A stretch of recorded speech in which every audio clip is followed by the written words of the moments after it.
Do you realize what you've done, sis? It's only natural that everyone's giving you the cold shoulder after the two of you betrayed me.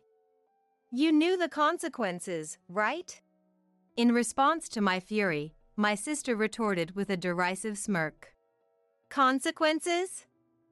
People's opinions? If you worry about that stuff, you'll never survive. If we're happy, nothing else matters. If you keep concerning yourself with what others think, happiness will keep slipping away from you, just like this time. In the amid of our quarrel, my husband sided with my sister, grinning wickedly. However, having executed a ruthless revenge plan against those two, I will share that story today. My name is Ava, a 28-year-old employee. And my husband, whom I married last year, is 2 years older than me. He's 30. Let me share a bit about my background. My parents divorced when I was young. My sister and I were taken in by our mother, who raised us single-handedly. Despite the divorce, we still meet with our dad once a month. I'm not sure how my mother felt, but I loved my dad very much. My mother was tough and always assertive. Always positive, she was like a ray of sunshine for us. However, she passed away due to illness when I was a sophomore in high school. My sister is 3 years older. She was extremely cute from childhood, with distinct facial features like a child actress. Even when we walked together as kids, my sister would often get comments from strangers, like, "You look like a doll." "Are you sisters? You don't look much alike." I was fed up hearing those insensitively blunt words that hurt me without them realizing it. Even as a kid, it hurt. Compared to my sister, I had a typical face like everybody else. Unlike my doll-like sister, I've never been called cute by a stranger. In our student days, my sister was always popular. Compared to her, I was treated like a nerd, unpopular girl. Despite that, I was proud of and loved my beautiful sister. I adored her, but there was one thing I didn't like. My sister always desired my belongings. She would casually take my clothes and things and take them to her room as if they were hers. But it didn't stop at material possessions.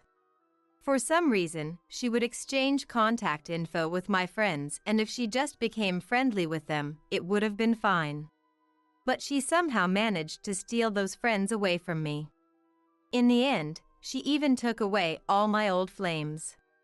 I was slow to notice it, but once I did after the third boyfriend, I stopped introducing them to her.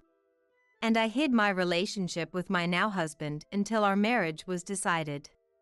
During our relationship, she would often say, "I know you have a boyfriend. You can't fool me. Introduce him to me. We're sisters, after all." But I told her, "I've decided not to introduce my boyfriend to you anymore because you always take them from me. I'll introduce him to you when we've decided to get married." To this, she laughed off and said, "Oh, are you insecure? The one who gets their boyfriend stolen is at fault, you know. You get them taken away because you don't work on yourself. You reap what you sow. Don't blame everything on me." This attitude reaffirmed my decision never to introduce any boyfriend to her again. Happiness came out of the blue after dating him for a year and a half. He proposed in a chic restaurant, something straight out of my dreams. Of course, I was delighted and decided to get married. Once we've decided to get married, it's time for the families to meet. I also couldn't avoid introducing him to my sister anymore. The day I introduced him to my sister and my father. As expected, my sister showed up in a dress as if she were attending a wedding. My father also seemed a bit tense. "Dad, sis. I've decided to get married to him." As I introduced my fiancé, my sister's eyes sparkled as expected. "Wow, he's so handsome. What does he do for a living?" Her usual flirty tone. "His family runs a food-related business." Being an only child, he is the promised successor. Upon learning that, my sister got even more excited. What do you like about my sister? I'm good at cooking, and ever since our mom passed away, I've been the one doing most of the household chores. Ava, she's not good at cleaning. I always have to clean up after her. Oops. Did I say too much? Sorry. This was also within expectations. Every time I introduce my boyfriend, she can't stop making comments that lower my rating. I don't particularly hate cleaning. But due to my busy job, I made it a habit to do a thorough cleaning every weekend. As I wondered how he would respond, he said, "I'm surprised that Ava's sister is beautiful this much. I thought you were an actress. You're good at housework, right? It might be nice to live together, the three of us," he said, playfully with a gleam in his eyes. Perhaps it made her feel good, but my sister also said, "Since we're going to be family, it might be better to exchange contact information. Here's my ID, please get in touch." And she handed him a handmade business card, despite her being a part-timer who doesn't even work properly. Pathetic. I felt my mood drop a bit at this point. I wanted to argue back. About housework is entirely different. My sister is extremely OCD. Since she has a lot of free time, she cleans obsessively, several times a day. Even though she doesn't have money, she insists on cooking without additives because of her big ego. The food she makes is mostly steamed vegetables under the title of Taste of Ingredients. Well, it might be good for the health, but whether it can be called cooking when it's just microwaving is questionable. Ever since I started working, I've been cooking my own meals. My father told my sister, who was eagerly getting involved, "Don't always take your sister's stuff, go find your own. It's unseemly to reach out for others' stuff. You're not that young anymore, get married while there's someone willing to take you," he said half-jokingly. My sister, her face red with anger, snapped, "I don't want to hear that from a divorced man. I feel sick. I'm leaving," and stormed out. My father said, "Don't worry about your sister. I'll take care of it. Please make her happy. I've put a lot of burden on my daughter. Please take good care of her." And he pleaded with him. He also said, "Leave it to me. I will make her happy. And please continue to support us." And time flowed happily as if the earlier incident had never happened. After that, I greeted his parents. "Nice to meet you. We've recently gotten engaged. We look forward to your guidance and support." "Thank you." As I said that, his mother, Emily, warmly greeted me. "Oh, don't be nervous. You're such a beautiful girl. It feels like we suddenly have a new daughter." His father, Robert, also added, "We're a small business, but we're hoping you might consider working with us. We wouldn't want to force you, but would you think about it?" I had already heard about this from my fiancé. I'm currently doing office work, so it's my area of expertise. "Yes, I have heard about it from him. I'll certainly try my best if there is something I can do. I'm looking forward to working with you both professionally and personally." Emily then said, "Oh, that's wonderful. It's a relief to have you here since we're just learning as we go with the office work. We're looking forward to working with you too." At that time, I was completely caught up in the dream of marriage. Considering that I didn't have a mother and was on bad terms with my sister, we decided not to have a wedding ceremony. Of course, we didn't have much money for the wedding. We registered our marriage at the government office, and we officially became husband and wife. I left my previous job to start working at my father-in-law's company. I thought I had a happy life ahead of me, but I began noticing something odd after I started living with my husband. He takes a day off from work very often. He's completely spoiled because his parents own the business. Even his parents, so used to this, don't say a word when he takes a day off. And then, one day when he slacked off from work, something happened. I had forgotten my phone at home and came back during lunch break to get it. But there were a pair of high heels at the entrance.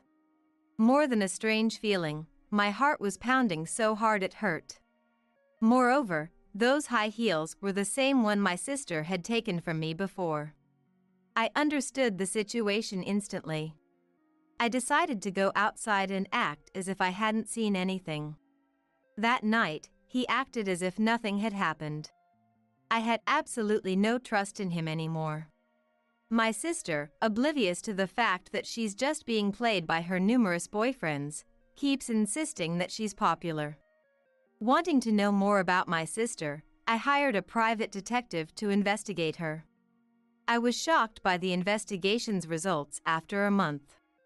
My sister had been involved with 7 different men in that month, besides my husband.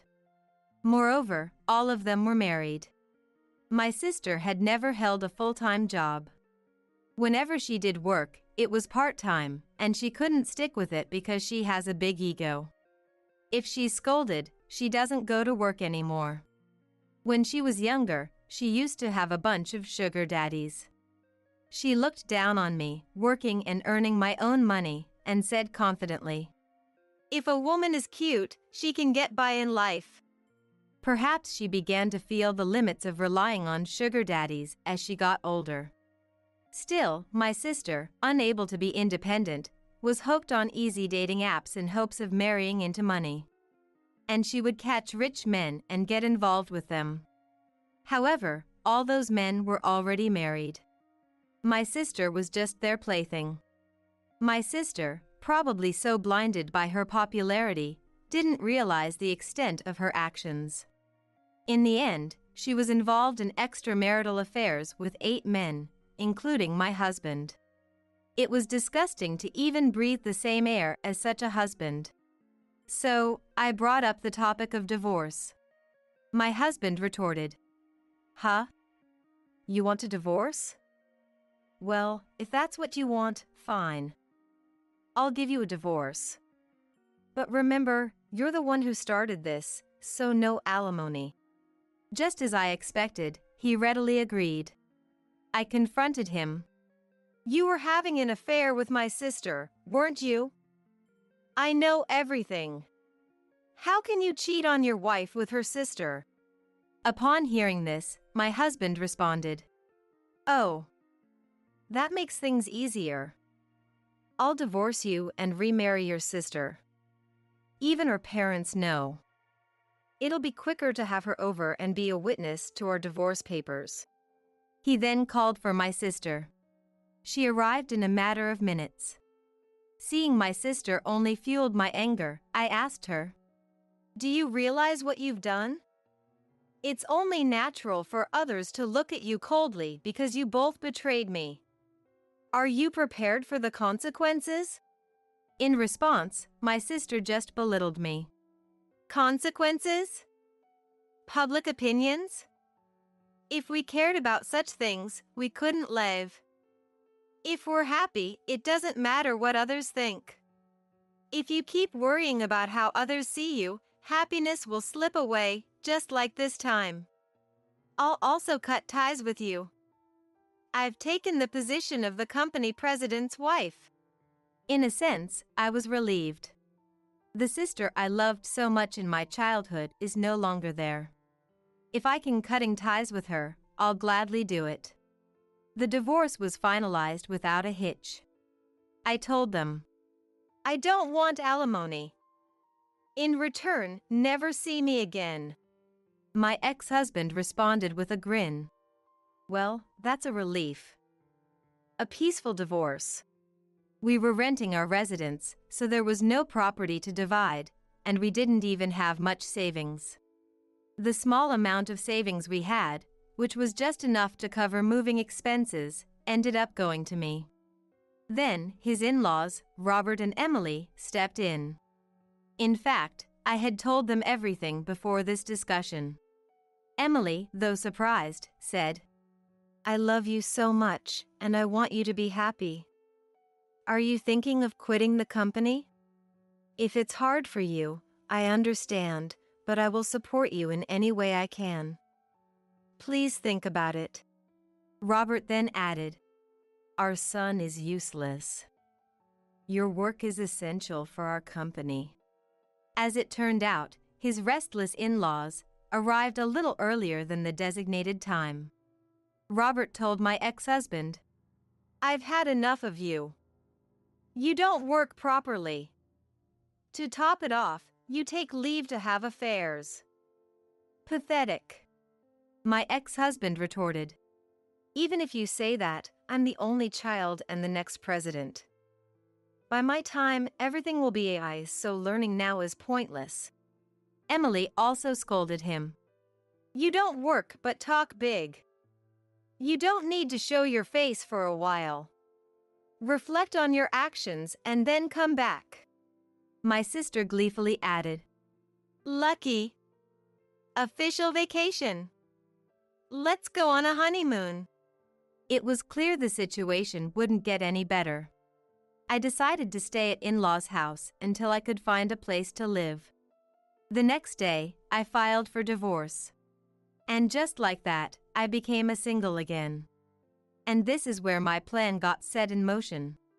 I sent a legal letter to my sister's affair partner right after filing for divorce. My sister, panicked over the alimony demands from the wives of 7 men she had affairs with, pleaded with my ex-husband, saying, "We can get married if you pay this alimony. You're going to be the next president, so why don't you take some money from the company?" But he didn't work, so there was no way he had any money. And he couldn't possibly take money from the company. He was rational about this and furious that she had been involved with 7 other men besides him. All he had in front of him were alimony demands for a vast sum from the affair partners. His future was looking bleak. Apparently, they had a fight. But that wasn't the end of his misfortunes. A few days after I reported the divorce and my sister's affair to my dad, I was dining with my dad, who was concerned about my health. When I casually mentioned my ex-husband's parents' company, my dad said, "The president of that client company is my old buddy. Small world. We still go out for drinks regularly. He was the first person I consulted when I got divorced. He even performed at my wedding as a friend when I married your mom." It turned out that he had a relationship with the president of the client company. My dad, who was furious about this whole situation, had talked to his old friend about the divorce. He was furious that my ex-husband was so irresponsible. Knowing this, my dad contacted his old friend. He was drinking nearby, so he arrived soon. He was the president, who I had met several times at work. Small world, isn't it? I can't forgive that guy who hurt your beloved daughter. I'm going to take action immediately. Don't worry, I won't let anyone but him be unhappy. He ended this topic quickly and began to tell stories about his childhood with my dad. The next day, when I went to work, Robert looked a bit panicked. "The client company said that they cannot trade with a company where my son will be the next president. Following that, related companies have also proposed to stop trading," he said. Emily also said, "Well, it's natural to hear such a divorce story. Trust is the most important thing for a company like ours." When I tried to contact the client company, Emily said, "It's okay. It's not your fault at all. It's karma. It's about time that lazy son got a reality check. It's natural for a company to want to get rid of him. We've spoiled him too much.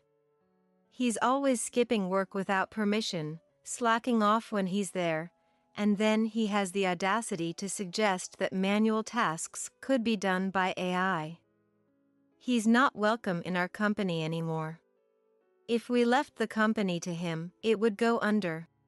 Hearing this, Robert also said, "You're right.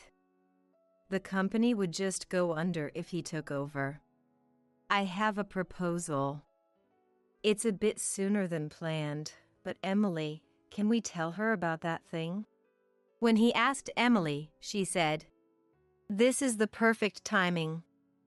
Go ahead, darling." Then Robert said, "This is something we've discussed before the divorce, but my foolish son is good for nothing. He's a burden to the company. Therefore, I'd like you to learn various aspects of the job over the years as a potential future president. This is not about blood relations, but a proposal to protect our precious company. I hope you will accept it." I was taken aback. I didn't have confidence in myself, but I dearly love them, Robert and Emily. I want to help them. Without hesitation, I answered, "I will do everything I can. I want to be of help to you, Robert and Emily. Please allow me to continue working in this company. I wish to be able to protect this company over the years. I'm at your service." The two of them were overjoyed. Even though our form as a family has ended, I'm happy to have a deep relationship with them. Upon our decision, Robert called in my ex-husband. Feeling the unusual atmosphere, my ex-husband appeared promptly. I explained the circumstances. My ex-husband, who had been smugly assuming he'd be the next president. When he found out that I had inherited the position of the next president, he started yelling at me. "Playing the victim, huh? A plain Jane like you needs to have a decent personality to survive. Trying to usurp my company. I've got no intention of stepping down," he said. Before I could retort, his father, Robert, cut in. "What kind of language is that for a future president? You're nothing more than a ghost employee who barely works. We no longer need such an employee in our company. You're fired." What's that all about? I'd pass on this sinking ship of a company that's on the verge of going under. I'm quitting. Give me a severance pay of $100,000. He was talking nonsense. It felt like talking to an out-of-touch child. His mother, Emily, was laughing. "There's no way we have severance pay to give to you. If you say so, we'll have you compensate for all the losses the company has incurred due to your mistakes. You can't do that, can you? If so, you should quietly step back." He puffed up with an annoyed look on his face and blurted out, "Geez, leave me alone. I ain't dealing with you folks no more. Don't come crying to me in your old age, 'cause I'll kick you to the curb." It was hard to believe that he would say something like this to his parents. Robert chuckled. "Ha! No matter how hard times get, I ain't gonna come crying to you. Sorry, but this here company is doing way better than you think. Ain't never crossed my mind to rely on you for my retirement." And with that my ex-husband said, "We're done here," and stormed out. We all looked at each other and couldn't stop laughing. Emily chimed in. "Good riddance. Knowing him, he'll be back crying in no time. But I ain't lifting a finger to help him, no siree. It ain't doing him any good." Robert added, "That's right. Well, gotta thank him for finding us a darn good successor to take over the business, at least." My ex-husband said it's a peaceful divorce, and I reckon he's right. Later, I heard through the grapevine that he broke up with my sister. They must have come to their senses after seeing that big alimony. I once spotted him working as a cashier at the nearby gas station. I was relieved to see him working hard, but that was the only time I saw him there. He probably couldn't stick with it and quit. As for me, I'm working my tail off in sales alongside the president. I absolutely adore Robert and Emily, who treat me like their own daughter. The company is bustling, with more clients and new hires coming on board. I'm having a ball at work, can't help it. My love life is in the pits, but my social life is through the roof. A fantastic family in Emily and Robert, and a job I love. Life's just peachy right now. No more ties with my good-for-nothing sister, so no troubles whatsoever. I'm grateful for the connection my ex-husband gave me. Today marks the 50th anniversary of my marriage with my husband.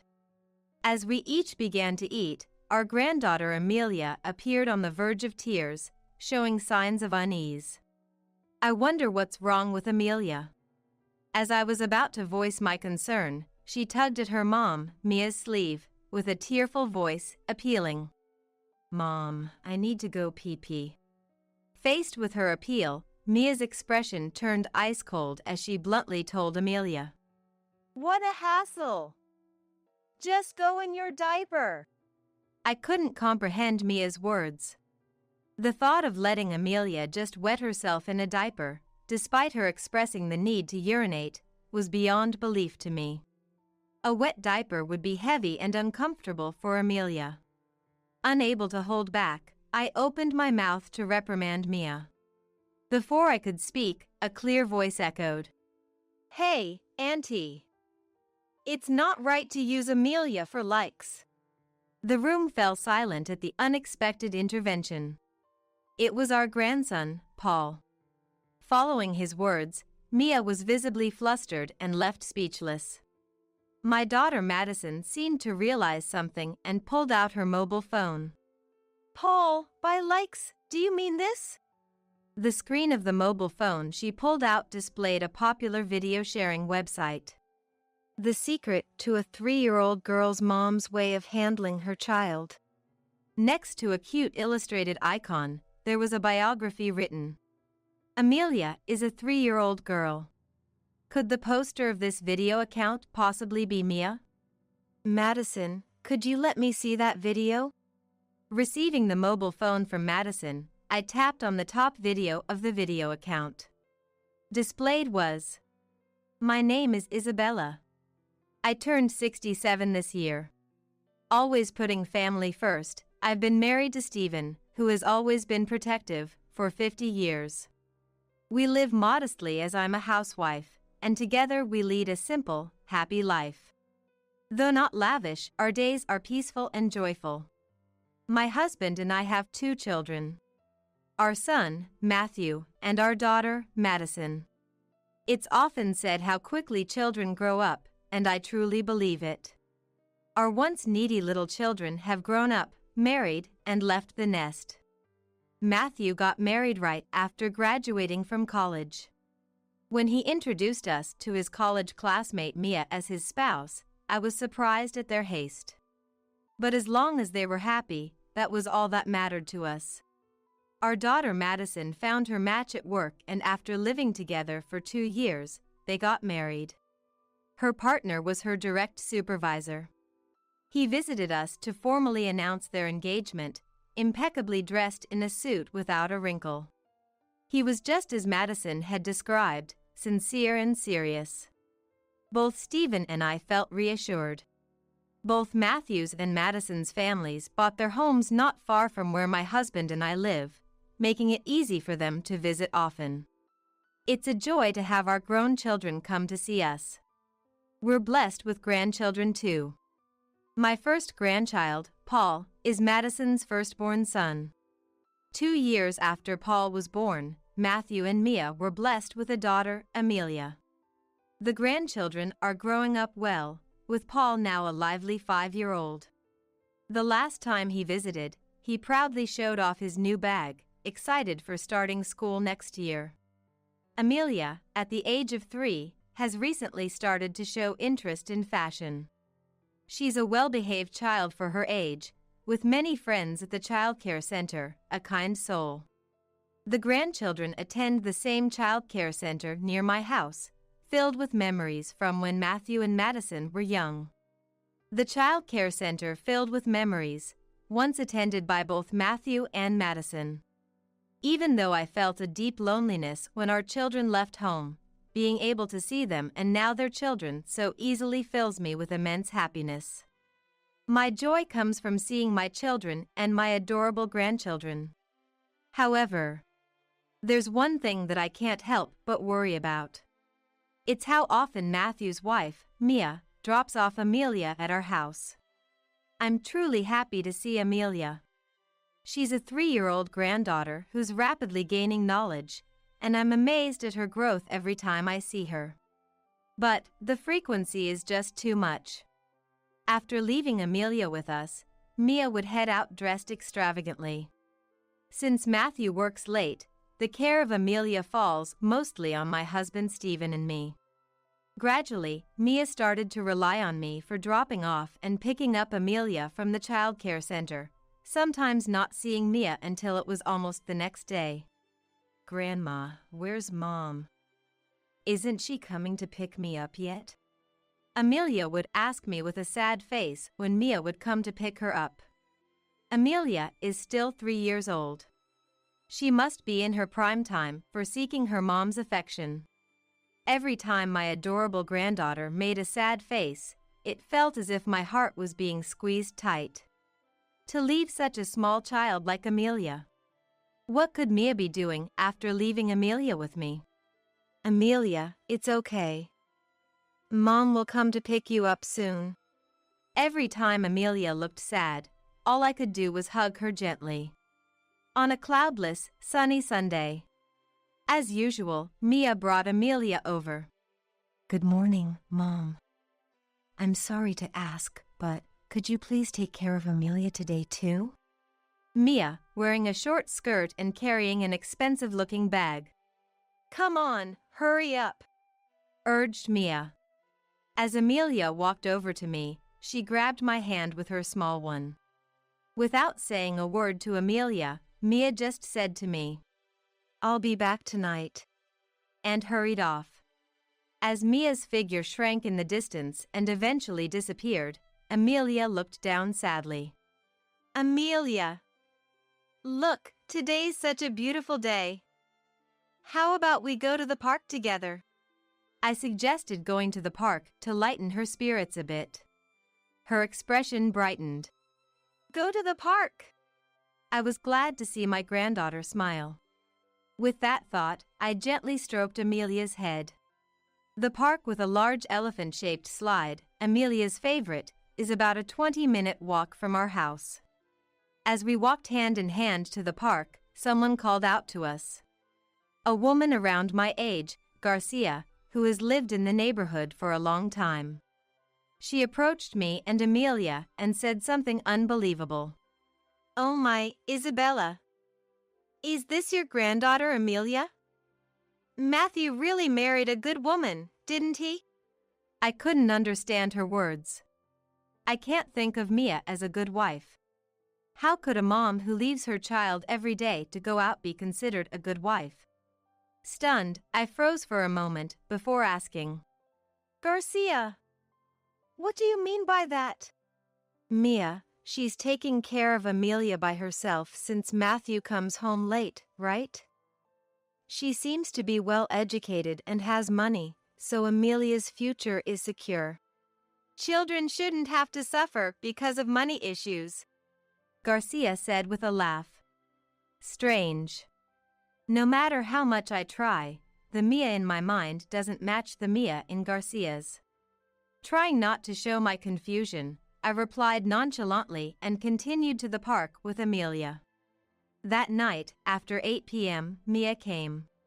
After playing a lot in the park and sliding down her favorite elephant slide 5 times, Amelia, tired from all the excitement, had fallen asleep. Carefully lifting the small body so as not to wake her, I handed her over to Mia's arms.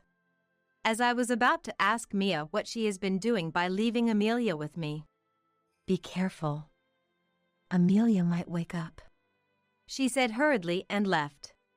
Even after Mia and Amelia had gone, Garcia's words kept running through my head. Mia, the mom who's wealthy and well-educated. The Mia I know is always out after leaving Amelia with me, and considering she graduated from the same local, small college as Matthew, I couldn't see her as wealthy. That college is hardly famous. Matthew also complained the last time we met that he works late every day but hardly gets paid, and I've never seen any sign that they have financial leeway. He said their monthly income is about average. Moreover, Mia is a housewife and does not work. I couldn't imagine Matthew's family having a high household income. Isabella, what's wrong? You look troubled. Looking at me with concern. Stephen must have noticed something was off. After 50 years of marriage, we've shared and overcome everything together. I couldn't keep anything from him. I told Stephen about what Garcia had said. Stephen knew how sad Amelia felt being left with us by Mia every day. Yet, the notion of Garcia seeing Mia as a wealthy, well-educated mom felt odd to share. Stephen listened quietly to my story. After hearing me out, Stephen seemed to ponder for a while before saying, "So, that happened." He then took out the mobile phone he recently learned to use from Madison and started making a call. I watched Stephen on the phone for a while. I couldn't hear the other end of the conversation well enough to understand what was being said. But, Stephen always leads me in the right direction. Talking to him made my heart feel a bit lighter. I closed my eyes, wishing nothing but happiness for Amelia. A week passed, and I was sitting on the living room sofa, knitting, which is my hobby, when the phone rang. I rushed to answer it. "Hello, Mom? It's your 50th wedding anniversary with Dad this year, right? Madison and I were talking, and we want to celebrate. Do you have any free days?" It was my son, Matthew. He proposed gathering both our families, his and Madison's, to celebrate our anniversary. "Oh, that's wonderful. Thank you. Stephen is off on Saturdays and Sundays, so either day is fine." I informed Matthew of Stephen's days off. I was thrilled at the thought of our children and grandchildren wanting to celebrate our anniversary. The following Saturday night, all three families gathered for the first time in a while. A glamorous, high-end restaurant known for its hospitality. Matthew had made the reservation. "Wow! This is so luxurious."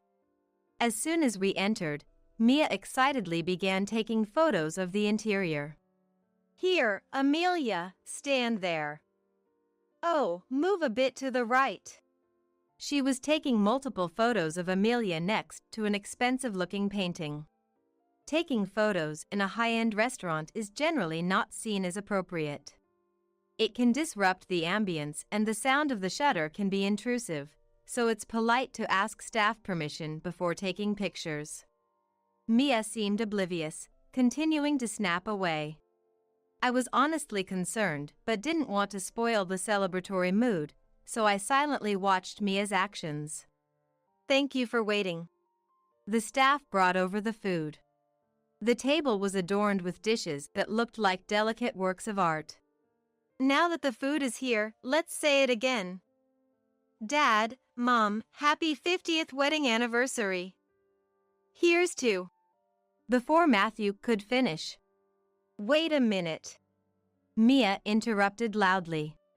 "We need to take photos of the food before anyone touches it. So, wait." I was taken aback. Stephen sitting next to me looked just as dismayed. Sitting across from me, Madison couldn't hold back and said, "Mia, hold on. Today is about celebrating Dad and Mom. It's not the place for taking photos. That's bad manners." Mia, upon being told off by Madison, made a displeased face and put her mobile phone down, turning away in a huff. Matthew looked uncomfortable, hanging his head. "Dad, Mom. Once again, from me. Happy 50th wedding anniversary. Madison, Matthew. Thank you." Although Mia's sulky behavior was concerning, Madison's words were a joy to hear. As we each started to eat, Amelia seemed restless, showing a face like she was about to cry, looking uneasy. I wondered what was wrong with Amelia. As I was about to express my concern, she tugged at Mia's sleeve, with a tearful voice, appealing. "Mom, I need to go pee-pee." Mia, faced with her plea, displayed an icy cold expression before bluntly telling Amelia, "What a hassle! Just use your diaper." I couldn't understand Mia's words. The idea of telling Amelia to just wet herself in a diaper despite expressing the need to urinate was unbelievable to me. A wet diaper would become heavy and uncomfortable for Amelia. I couldn't bear it and opened my mouth to scold Mia.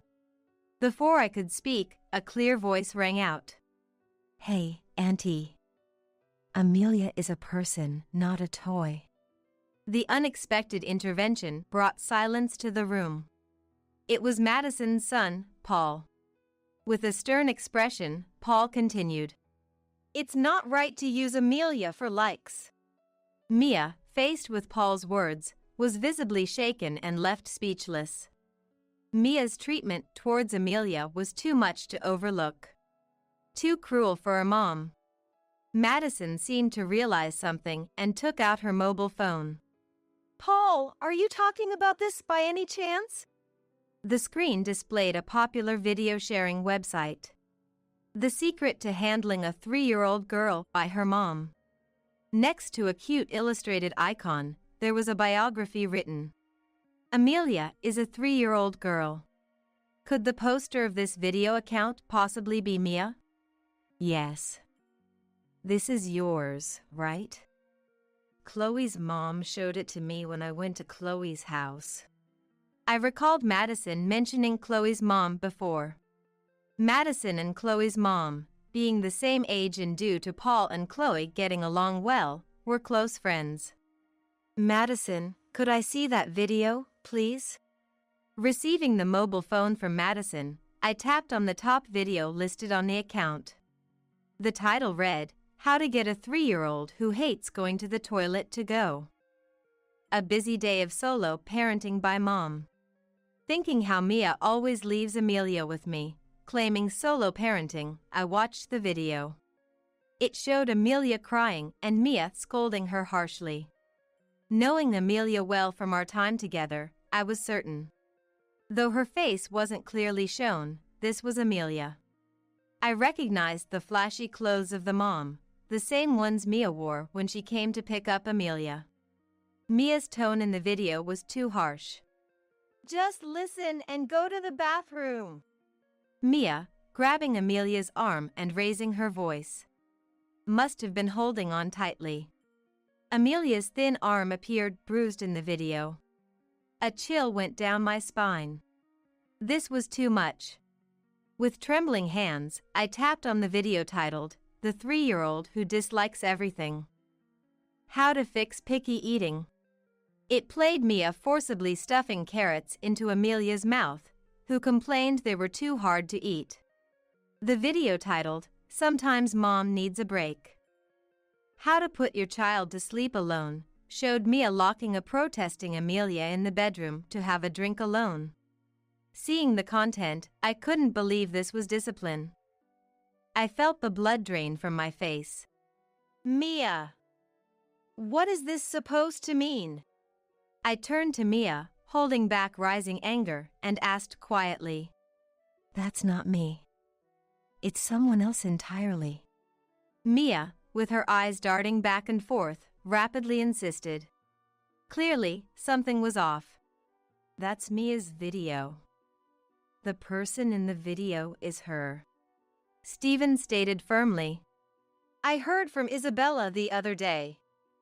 Garcia from the neighborhood said that Mia is a wealthy mom who takes care of Amelia alone while Matthew is away, and she's very dedicated to education." Hearing that made me very curious. So, I decided to check. The room fell silent as Stephen's voice echoed. Mia froze, her eyes wide open, her body trembling slightly. I called Garcia to ask about Mia. Mia, you asked Garcia to follow this account because you were the one posting, didn't you? I remembered discussing with Stephen what I had heard from our neighbor Garcia. The person Stephen had been on the phone with that time was indeed Garcia. Madison, having listened to Stephen, looked startled and stood up. I've heard that too. Mia was going around at the childcare center asking other kids' moms to follow her video account. You wanted to become a famous video creator and asked for their support, right? Recalling Paul's words that Chloe's mom had told him, I was surprised. Paul, Chloe, and Amelia all attend the same childcare center. It makes sense that Chloe's mom would have heard about Mia's video account. Madison's follow-up made Mia's face turn bright red as she shouted, That's not true. I didn't ask anyone. I just said if they wanted to follow, I could tell them. I said I would tell you if you followed me. Mia's words echoed in my mind. I was convinced. So, that video account was indeed Mia's. Mia, you said earlier it wasn't you, but this is you, isn't it? I pointed to the video showing Mia scolding Amelia from behind. Mia seemed to realize she had slipped up, her face turning pale. Watching this, Paul murmured, Getting angry and telling her to go to the toilet, or telling her to use a diaper based on how you feel. If you decide that way, Amelia would be troubled. Paul's confident words made Mia slump in defeat. Seeing this, Matthew stood up hastily, sitting down on the floor. His eyes firmly met ours. I didn't realize anything until Paul pointed it out. I've been staying late at work to increase our income, not understanding what was happening at home. Tears welled up in Matthew's eyes, his voice trembling. I didn't know Mia was constantly leaving Amelia with Mom and Dad, causing trouble and ruining a joyful occasion. I'm truly sorry to Amelia too. Matthew deeply apologized. Tears fell onto Matthew's knees. He promised us he would talk with Mia once they got home. Hoping for Matthew and Amelia's future happiness, I watched until Matthew, taking Mia and Amelia, was out of sight. A few days later, as I was preparing dinner in the kitchen, the doorbell rang. Opening the door, I saw Matthew. Mom, sorry for the sudden visit. May I come in? Matthew had a serious look on his face. I sensed he had something important to discuss. Of course. This is your home too. Come on in. I ushered Matthew into the dining room, next to the chair where Stephen was sitting. Matthew sat down across from us and began. Dad, Mom, sorry for barging in like this. After talking with Mia, I've decided to divorce her. I came today to explain properly. Matthew's voice was steady, his resolve clear. I found out that Mia was habitually too harsh on Amelia. I confirmed it with Amelia. Moreover, she had accumulated a significant debt from consumer loans. I had a feeling about what Matthew was saying. That day when Mia's video account came to light, Stephen and I had reviewed Mia's video account together. Mia's posted videos mainly consisted of disciplining Amelia and showcasing high-end brand bags and clothing. The neighbor, Garcia, thought Mia was wealthy after seeing her videos featuring luxury brand bags. She hadn't watched the videos where Mia scolded Amelia, only glanced at the titles and mistakenly believed Mia was thoroughly educating her. The luxury items Mia showcased easily surpassed $10,000. I wondered how she could afford such expensive purchases. Was that debt for buying the brand items Mia showcased in her videos? Matthew nodded in response to my question. Mia had incurred debt to buy luxury items and feature them on her video account. The amount ballooned as she kept borrowing more to repay her debts. Matthew was unaware of the situation because Mia disposed of any collection notices before he could see them. Publicizing luxury brands and parenting videos attracted many views and attention. Mia felt superior by garnering attention, focusing only on what would shine the most. She avoided confronting the growing debt, choosing to escape reality by going out drinking, while leaving Amelia with me. After explaining, Matthew apologized to us. "Dad, Mom. From now on, I'll prioritize Amelia over work. I'm truly sorry for the trouble I've caused." Matthew. He mentioned he discussed the divorce and custody of Amelia with Mia again and then left. A few days later, Matthew called. "Mom, I'll be living with Amelia from now on." Matthew and Mia had disputed Amelia's custody and reached an agreement today. Despite Mia's claim to Amelia's custody, Amelia expressed her wish to stay with Matthew. When Matthew presented the excessive scolding and confirmed Amelia's preference, Mia couldn't argue, and they agreed that Matthew would retain custody. You could hear the happiness in Matthew's voice even through the phone. After the divorce, Mia's reputation quickly deteriorated and she left town. A year passed. Matthew sold the house and now lives with us and Amelia. Mia, reportedly living alone in a distant town's old apartment, is working hard to pay child support and her debts. On a cloudless, sunny Sunday noon, Madison and Paul visited. Hearing laughter from the yard while knitting on the sofa, I joined Stephen outside. "Stephen, I heard such happy voices, I had to come."